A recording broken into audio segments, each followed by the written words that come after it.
So Section 45 suspended.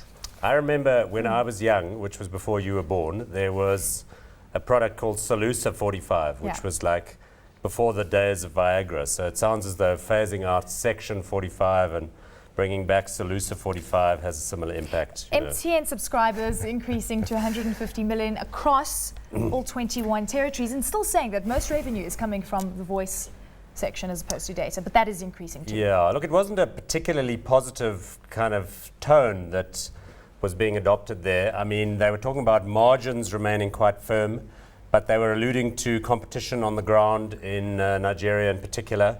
And then Sifiso Debenga was kind of leading one to expect that profits and revenues wouldn't be particularly strong year-on-year comparisons, but complaining mostly about currency effects. So, I mean, it's difficult in a market like this, which has been a bit sloppy, to determine whether this was good news or bad news. But on the whole, I couldn't see MTN really doing anything particular in the market. The big positive takeaway for me, though, from the thing was the last column, which you didn't mention, which is that they're not going to implement some kind of funny international board and structure. And the reason that's positive is because, for me, they were talking about Putuma and Hleko staying on for that, and I thought that was very negative.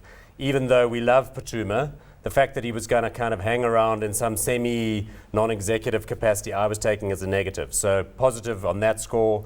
But, you know, big picture, we love MTN, and we're not really changed our perception by this announcement. Do you hold MTN, Paul? Yeah, it's our most widely owned stock and the stock in our asset management company that we own the most of by value. So, yeah, we're good news for you in a firmly sense. Dug in there. Well, we're waiting to see whether it's good news or not, but, you know, we're long-term holders. We don't care about these short-term trading updates. So, Ben Bernanke, FOMC meeting, what are you expecting? There's a lot of talk that we could see some kind of rhetoric.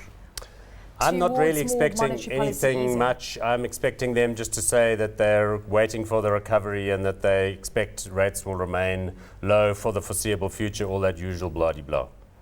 With regards to what we've been seeing coming through in China, again, spotlights there, data, information. Yes, well, the one that I saw out of China today, which I was loving, was this announcement that they're reducing taxes on consumption of luxury goods. So it's interesting because I didn't actually... getting affected actually because it was a third best performing stock on top 40. Yeah, interesting because, you know, it was positive for them. The apparent rule, which I wasn't even really aware of, is that when you buy luxury goods in China, you pay a tax. Now that I think of it, though, I'm aware that when you buy a car in China, there's like a, you know, sort of signing on amount that you have to pay. And the backdrop here is apparently the Chinese authority are trying to increase levels of consumption inside China because that would give them a more balanced economy.